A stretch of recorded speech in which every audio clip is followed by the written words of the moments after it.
Good evening and welcome back to Checkpoint. So, it has been described in some quarters as looters' paradise. Kenyans hard-earned tax money being stolen left, right and center. And tonight, that's what we're focusing on. Remember to tweet us at KTN News. The hashtag is Checkpoint at Sophia Wanuna. I would love to sample your views during this conversation. Joining us in studio tonight on my immediate right is the Auditor General of the Republic, that is Edward Ouko. Thank you for making the time for Checkpoint. The government spokesman is also with us, Eric Kiraithe. And last but not least, we also have tonight David Ndii, an economist. It's a pleasure to have you all on Checkpoint. And let's get straight into it. And with one of the latest issues that has captured national headlines, we saw last Friday the PS Public Service, Lillian Mbogo Omolo, speaking to the Public Accounts Committee, addressing the issue of the possible loss of 9 billion shillings at the NYS. And she told the committee it's simply not possible that that kind of money is lost. And she cited the Auditor General's report 2016-2017. So she said not possible because if it had happened, your office would have flagged it. So is it possible, Auditor General? Thank you very much, Sophia, and good evening, viewers.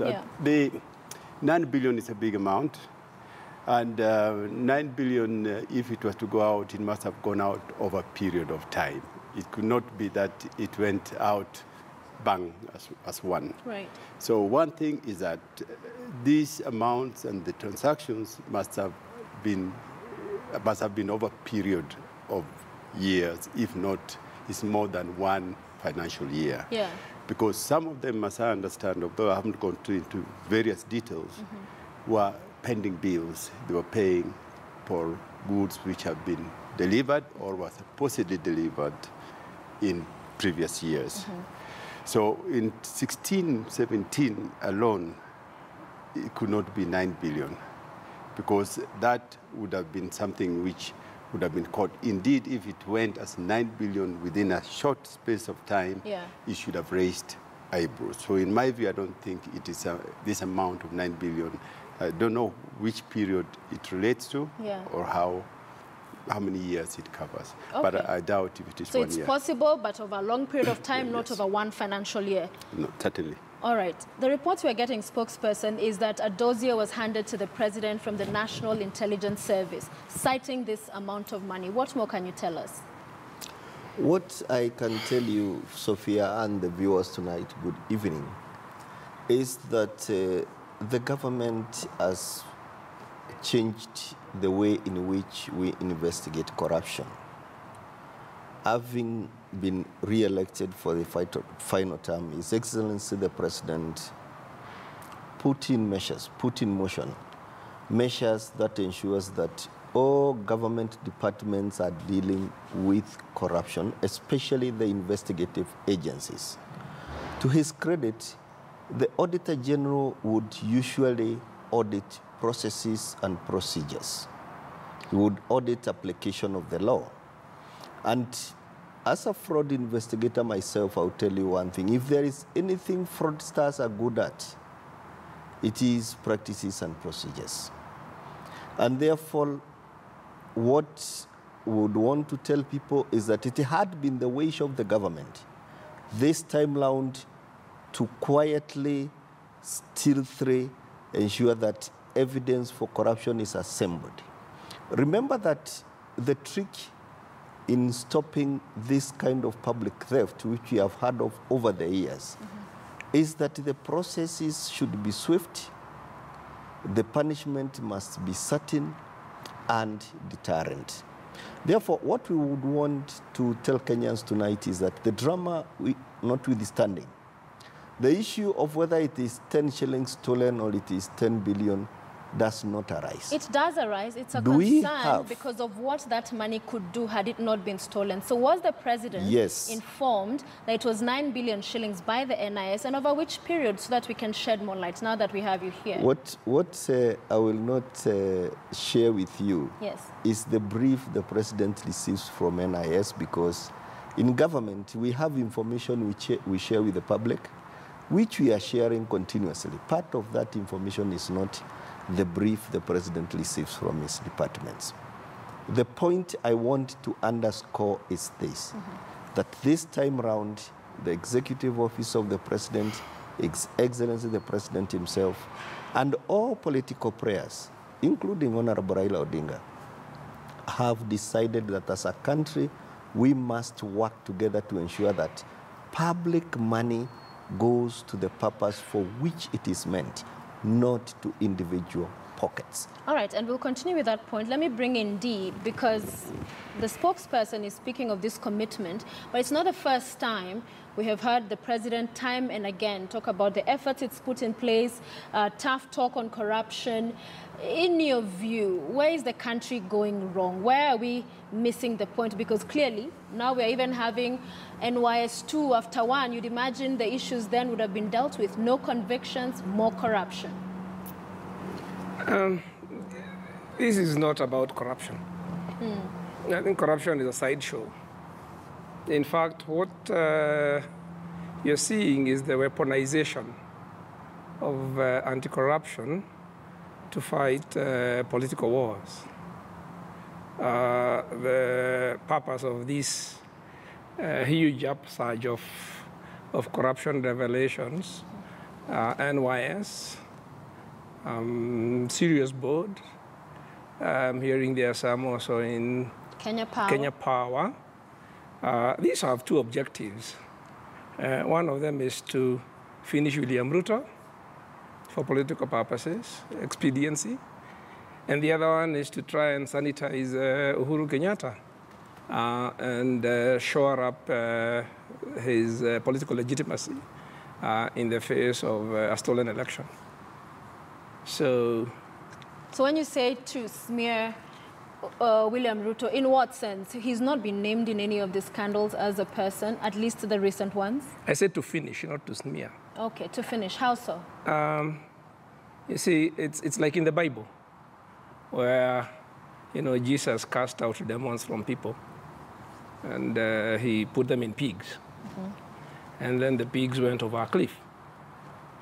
So if you want to sanitize Uhuru Kenyatta, you have to cast out the demon of corruption over the first 4 years, which he presided over, and put it somewhere. And the convenient place to put this is William Ruto and his patronage network. Both of them have their patronage network. But the other reason. So what you're seeing is an exercise in self-preservation, in political self-preservation. I think it's a wrong way to go about it, even if you're doing political self-preservation. He has done it before. In 2015, when there was a lot of political heat, he went to Parliament with a big corruption list, threw a lot of his colleagues who had financed his election under the bus. Okay. And I think that is what you're seeing again, because what you're seeing here is really a blowback from the 2017 election of the determination to stay in power at whatever cost, All right. by whatever means. Yeah. All right, and we'll continue with that, because at the end of the day, Kenyans argue the buck stops with the president. Yeah, And I feel duty-bound to rejoin that very fast and to make a very clear correction that even if in government we don't say the president and the deputy president, Kenyans should get this very, very, very, very, very, very clear. Yes. The deputy president is part and parcel, is part of the fuel, is part of the push, both as an office and as a person, Right. to fight corruption in Kenya.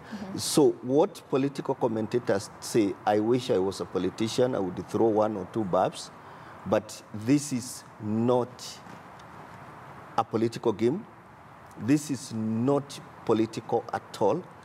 This is about accounting for public money. It's about individuals. But I wish I had spokesperson- come with you. I had come armed with the things every public officer, every accounting officer, the pledges they have signed, including stepping aside spokesperson. Including being very, very transparent. Allow me to interject because Kenyans are angry. There's been public outrage. I ran through just earlier as we were starting the number of scandals. It's one after the other, so that even if they're making all this, taking this oath and saying they will abide, it's one corruption scandal after the other.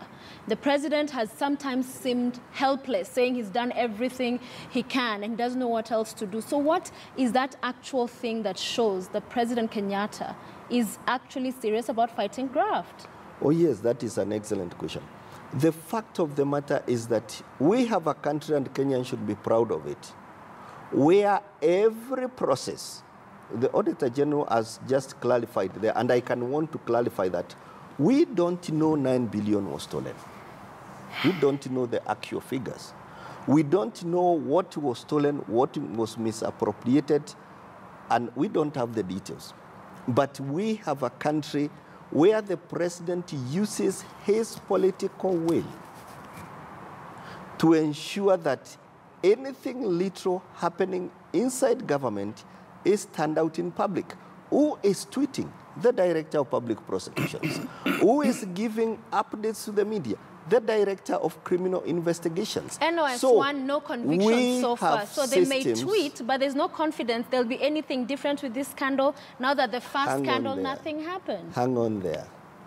The fact that people were prosecuted and people were pushed out of office is in itself evidence of the fact that whether the impropriety reached what we call beyond reasonable doubt.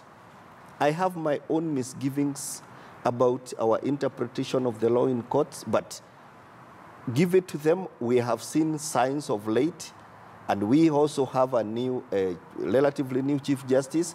We have seen indications, and we have every reason to be confident. All right, this time round, we will, if we can acquit on technicalities, then let us jail on technicalities. All right, with due respect, to have people stepping aside, as you've said, and prosecutions, there's not been conviction, and the stolen resources have not been returned. So that cannot be described as a success on your government. A lot of stolen resources, Sophia, have been returned. On NYS? A lot of money was recovered. I don't have the figures right away. And this kind of action, the deterrence feature, whereby nobody feels free to steal anymore, is very, very, very important. Many would disagree with you because the looting continues. Let me bring in the Auditor General. You keep raising the red flag year on year with the reports from your office, money being misappropriated and accounted for, questions you ask. What, in your view, is the problem with the Kenyan system? Is it institutions? Is it policy? Is it the laws that we need to fix, in your view? I think, in my view, Kenya has got a number of professionals. Kenya is highly professionalized. Kenya has got systems. But the question is what really is bugging us? What's the problem? Because we have the people, we have the expertise, but we continue to have these issues of abuses. So I don't know. I think it's something more than the systems. Yeah. And it must be something about questioning ourselves as people. Yeah. And maybe later on we might want to try and look at this thing in a manner which is, what I would say, homegrown, to question ourselves again from downside. What frameworks can we put in place beyond the systems, which we believe can respond or can deter or can reduce the magnitude of some of these abuses. Auditor General, for instance, on the Eurobond, the state maintains no money was lost. You raised question, and the president is on record laughing away your attempts to interrogate and investigate this matter further, even with the U.S. bank in New York. Yes. Is that kind of goodwill you're getting from the executive and other institutions to do your work? I think to do my work, I'm backed by the Constitution. So it would be just an added value if there was that goodwill. But the Constitution is very, very strong, and it is the beholder of the office which has to make sure it's strong enough to try and respond to the mandate and what I would say the scope of work which is given by the Constitution. Yeah. So it's to be good to have that goodwill. Do you think there is goodwill to fight corruption from the executive? I don't think that I could say that the executive is corrupt and that they don't have a goodwill. But I say the corruption which in Kenya is usually very well schemed. So it is not the executive, it is very well informed individuals who perhaps I think can do all these kind of things. Yeah. Yeah. And we'll talk about your report on the IFMIS in just a bit. But Ndii, let me bring this to you because criticism has been directed also towards NASA. Raila Odinga, NASA leader, has been away. But even before in the past would see very strong statements and a very active opposition speaking against corruption. So that post-handshake, if there are those who feel that the credibility and the place of opposition to hold government to account has been diminished. What do you say to those people? The biggest corruption in the political system is stealing an election. Subverting elections. So that's the biggest crime, okay?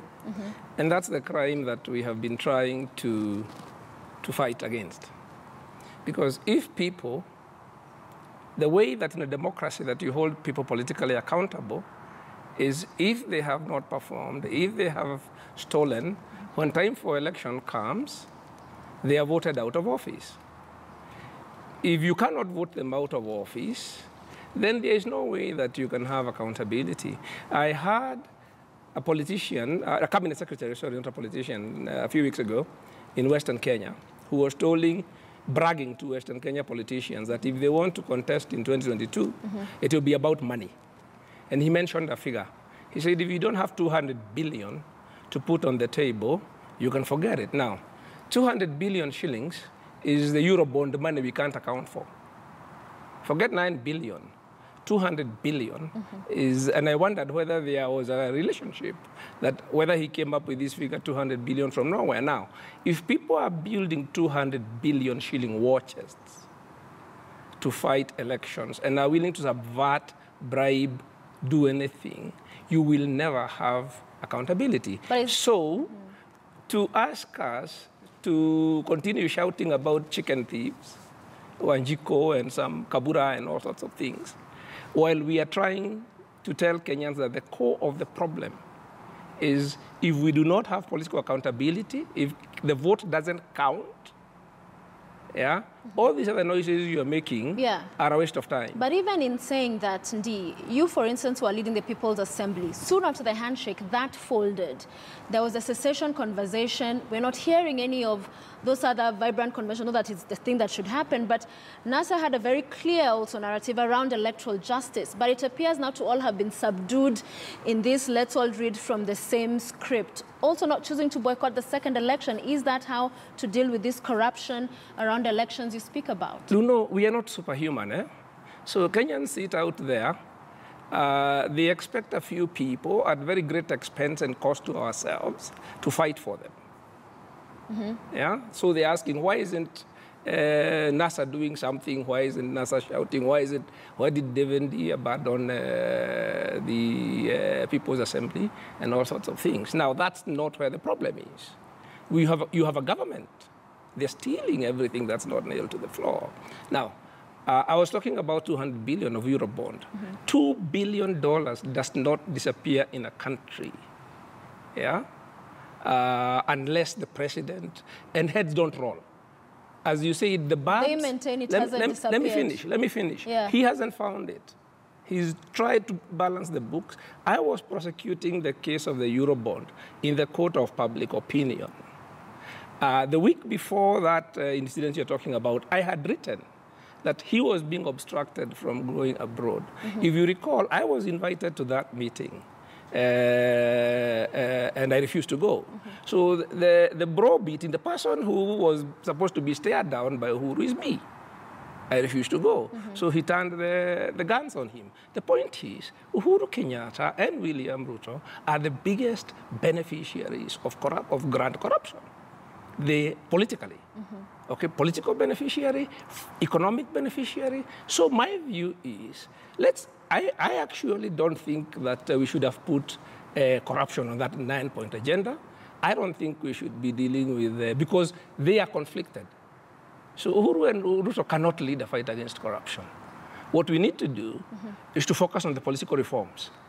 Those political reforms are the ones who will strengthen institutions. Right. Those institutions of accountability are the ones which will deal with corruption. Okay. But expecting individuals to speak from both sides of the mouth, yes, who are probably the most hypocritical individuals who have walked the political stage in this country, to say now they are leading corruption, what you have is a pantomime.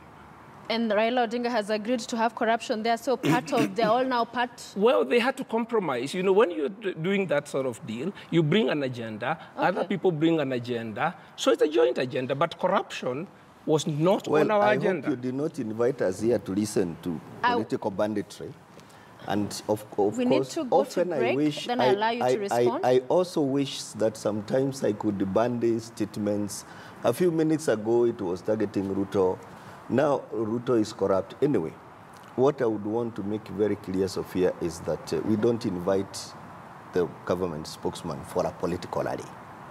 That is one I would want to make very clear. But for government's position... The second thing I would want to make very clear, and that is why the handshake is good for Kenyans, is that in this anti-corruption campaign, nobody will be able to hide behind a political veil.